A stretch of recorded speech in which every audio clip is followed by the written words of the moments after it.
Goeie. Hoi. Verstaan je Friesk? Ja, nee. Soms, ja. Wat bent u aan het doen? Ja, ik kijk een beetje zon. Ik heb tot gisteravond geslapen en ik ben net gekomen hier. Beetje wie, ja.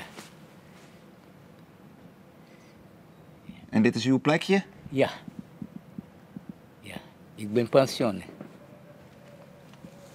Ik ben in Nederland 32 jaar. Ik was een kleine jongen die tijd dat ik was hier gekomen. Ik heb geweest bij AZC in Leeuwarden assistent-kok. Lang geleden. Ja, maar nu ben ik pensioen.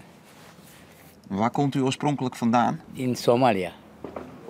Somalia, maar ik ben geboren in Djibouti. Djibouti was geweest bij de kolonie Frans. En na 3 jaar was ik geleerd die taal Frans.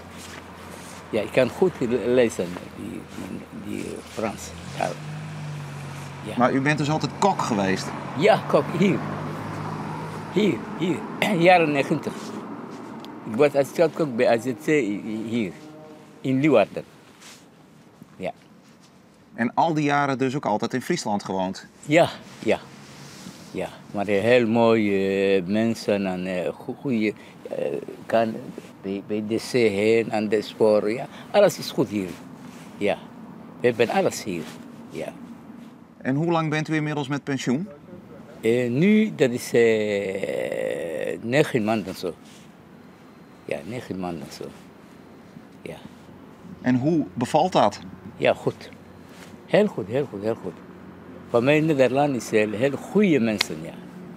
Ik heb nooit gezien die mensen zelf van Nederland, ja. Die zijn respect te geven die mensen en zo is goed. Ja. Maar u bent nu niet meer aan het werk. Ik bedoel, wat doet u nu met uw tijd? Nu, ik ben thuis en ik knippen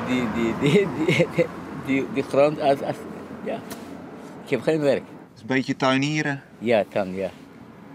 En morgen ik heb een fietsspoor en ik ga rondje doen bijna 5 keer in Harlingen.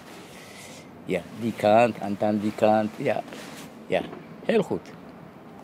Maar Friesland is heel goede mensen. Ja, ik heb nooit gezien iemand die doet bij mij iets, ja. Ik ga respect meegeven, ja. Heel goed.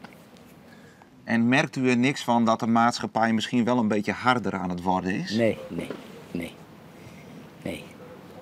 Bij mij niet.